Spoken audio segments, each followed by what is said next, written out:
नमस्कार जी।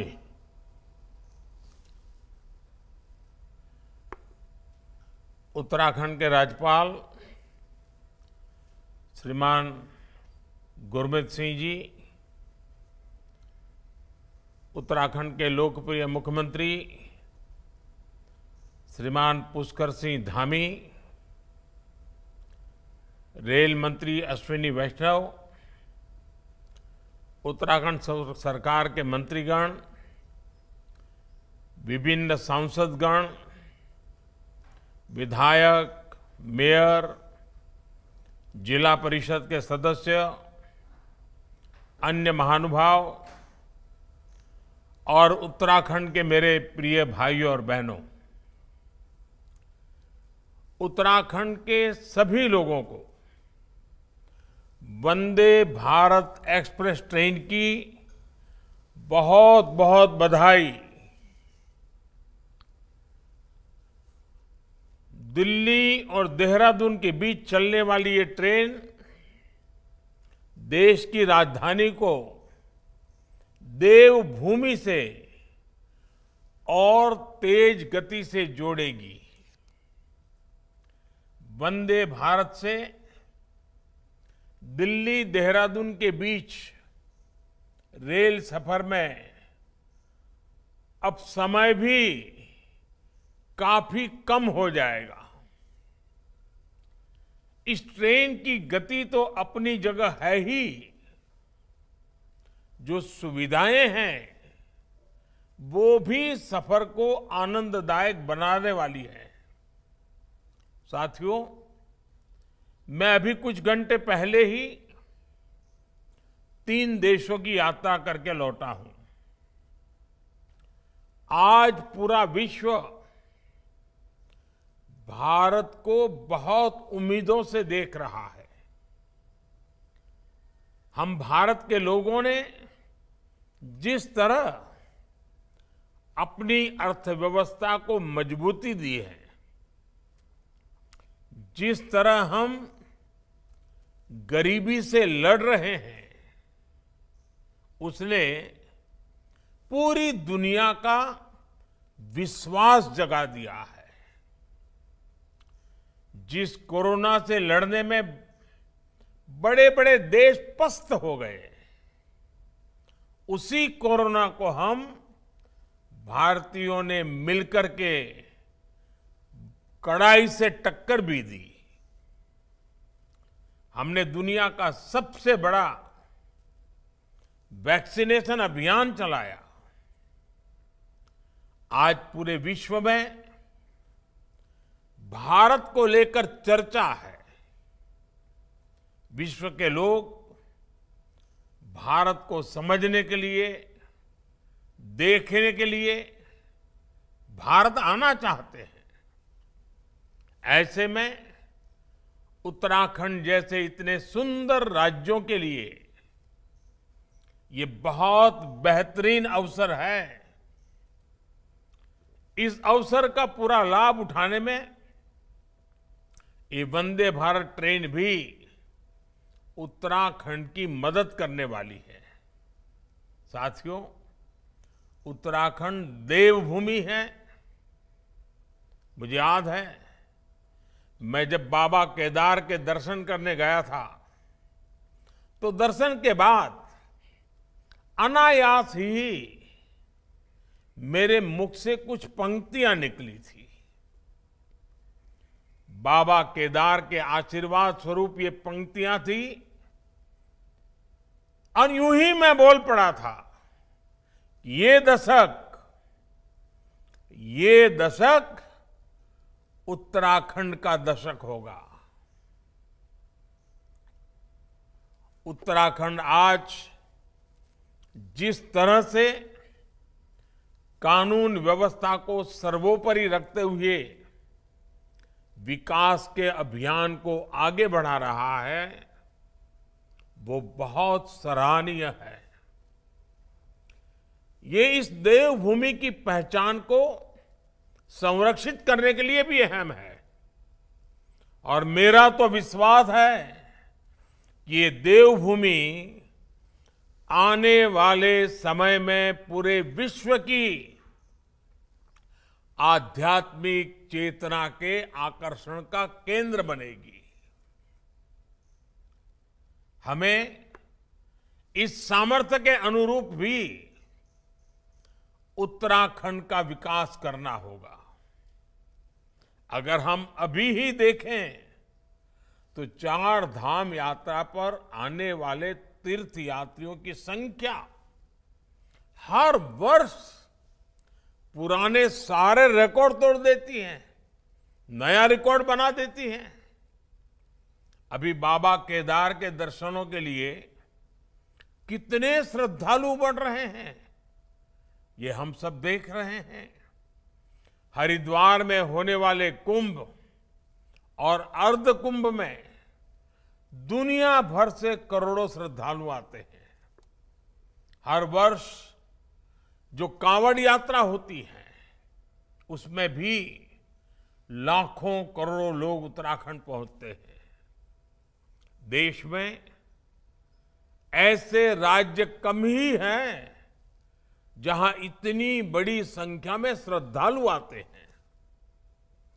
श्रद्धालुओं की ये संख्या उपहार भी है और इतनी बड़ी संख्या को संभाल पाना एक भगीरथ कार्य भी है।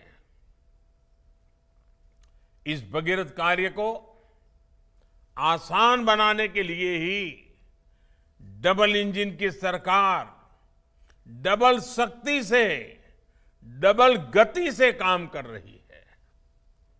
बीजेपी सरकार का पूरा जोर विकास के नवरत्नों पर है। पहला रत्न केदारनाथ बद्रीनाथ धाम में 1300 करोड़ रुपए से पुनर्निर्माण का कार्य। दूसरा रत्न 2500 करोड़ रुपए की लागत से गौरीकुंड, केदारनाथ और गोविंद घाट हेमकुंड साहिब रोपवे का कार्य। तीसरा रत्न कुमायूं के पौराणिक मंदिरों को भव्य बनाने के लिए मानसखंड मंदिर माला मिशन का काम। चौथा रत्न पूरे राज्य में होम स्टे को बढ़ावा। मुझे बताया गया है कि राज्य में 4000 से अधिक होम स्टे रजिस्टर हो चुके हैं। पांचवा रत्न 16 इको टूरिज्म डेस्टिनेशन का विकास। छठा रत्न उत्तराखंड में स्वास्थ्य सेवाओं का विस्तार। उधम सिंह नगर में एम्स का सैटेलाइट सेंटर भी बनाया जा रहा है। सातवां रत्न करीब 2000 करोड़ रुपए की लागत वाली टिहरी लेक डेवलपमेंट परियोजना। आठवां रत्न ऋषिकेश हरिद्वार का एडवेंचर टूरिज्म और योग की राजधानी के रूप में विकास। और नवा रत्न टनकपुर बागेश्वर रेल लाइन। इस रेल लाइन पर भी जल्द काम शुरू हो जाएगा। और आप लोगों ने एक कहावत सुनी होगी, सोने पर सुहागा। इसलिए इन नवरत्नों की माला को पिरोने के लिए इंफ्रास्ट्रक्चर के जो प्रोजेक्ट यहां चल रहे हैं उन्हें भी धामी जी की सरकार ने नई ऊर्जा दी है। 12,000 करोड़ रुपए की लागत से 4 धाम महापरियोजना पर तेज गति से काम हो रहा है। दिल्ली देहरादून एक्सप्रेसवे तैयार होने से देहरादून दिल्ली के बीच सफर और आसान हो जाएगा। रोड कनेक्टिविटी के साथ ही रोपवे कनेक्टिविटी के लिए भी उत्तराखंड में बड़े पैमाने पर काम हो रहा है। पर्वतमाला योजना आने वाले दिनों में उत्तराखंड का भाग्य बदलने जा रही है। इसके लिए जिस कनेक्टिविटी का उत्तराखंड के लोगों ने बरसों इंतजार किया है, वो इंतजार भी हमारी सरकार समाप्त कर रही है। ऋषिकेश कर्णप्रयाग रेल परियोजना 2-3 साल में पूरी हो जाएगी। 16,000 करोड़ रुपए से ज्यादा खर्च इस योजना के पीछे किए जा रहे हैं। ऋषिकेश कर्णप्रयाग रेल प्रोजेक्ट पूरा होने के बाद उत्तराखंड का एक बड़ा क्षेत्र राज्य के लोगों और पर्यटकों के लिए सुगम हो जाएगा। इससे यहां निवेश, उद्योगों के विकास, रोजगार के नए नए अवसर बनेंगे और देवभूमि पर विकास के इस महाअभियान के बीच अब ये वंदे भारत ट्रेन भी उत्तराखंड के लोगों के लिए एक भव्य उपहार साबित होगी। साथियों, आज राज्य सरकार के प्रयासों से उत्तराखंड तेजी से पर्यटन hub, adventure tourism hub, film shooting destination, wedding destination के रूप में भी उभर रहा है। आज उत्तराखंड के नए नए स्थल, नए नए टूरिस्ट हब देश विदेश के पर्यटकों को आकर्षित कर रहे हैं। इन सभी को वंदे भारत ट्रेन से बहुत मदद मिलेगी। अब तो देश के कोने कोने में वंदे भारत ट्रेनें चलनी शुरू हो चुकी है। जब परिवार के साथ कहीं लंबी दूरी तय करनी हो तो ट्रेन ही लोगों की पहली पसंद होती है। ऐसे में अब वंदे भारत भारत के सामान्य परिवारों की पहली पसंद बनती जा रही है। भाइयों और बहनों, 21वीं सदी का भारत अपने इंफ्रास्ट्रक्चर को आधुनिक बनाकर और तेजी से विकसित हो सकता है। पहले लंबे समय तक जिन दलों की सरकारें रही, उन्होंने देश की इस जरूरत को कभी समझा ही नहीं। उन दलों का ध्यान घोटालों पर था, भ्रष्टाचार पर था, परिवारवाद के अंदर ही वो सिमटे हुए थे। परिवारवाद के बाहर निकलने के लिए उनके ताकत का ही विषय रहा नहीं था। भारत में हाई स्पीड ट्रेनों को लेकर भी पहले की सरकारों ने बड़े बड़े दावे किए। इन दावों में कई कई साल बीत गए। हाई स्पीड रेल तो छोड़िए, रेल नेटवर्क से मानव रहित फाटक तक हटा नहीं पाए थे। रेलवे के बिजलीकरण की स्थिति तो और भी गंभीर थी। 2014 तक देश के 1/3 रेल नेटवर्क का ही बिजलीकरण हो पाया था। 1/3। जब ये स्थिति हो तो तेजी से चलने वाली ट्रेन चलाने के बारे में सोचना भी असंभव था। साल 2014 के बाद हमने रेलवे को ट्रांसफॉर्म करने के लिए चौतरफा काम शुरू किया। एक तरफ हमने देश की पहली हाई स्पीड ट्रेन के सपने को जमीन पर उतारना शुरू किया। दूसरी तरफ पूरे देश को सेमी हाई स्पीड ट्रेनों के लिए तैयार करना शुरू किया। जहां 2014 से पहले हर वर्ष औसतन 600 किलोमीटर रेल लाइन का बिजलीकरण होता था, वहीं अब हर साल 6000 किलोमीटर रेल लाइनों का बिजलीकरण हो रहा है। कहां 600 और कहां 6000। इसलिए आज देश के 90% से अधिक रेलवे नेटवर्क का बिजलीकरण हो चुका है। उत्तराखंड में तो पूरे रेल नेटवर्क का 100% बिजलीकरण हो चुका है। भाई और बहनों, ये काम इसलिए हो रहा है क्योंकि आज सही विकास की नीयत भी है, नीति भी है और निष्ठा भी है। 2014 की तुलना में रेल बजट में जो वृद्धि हुई है, इसका सीधा लाभ उत्तराखंड को भी हुआ है।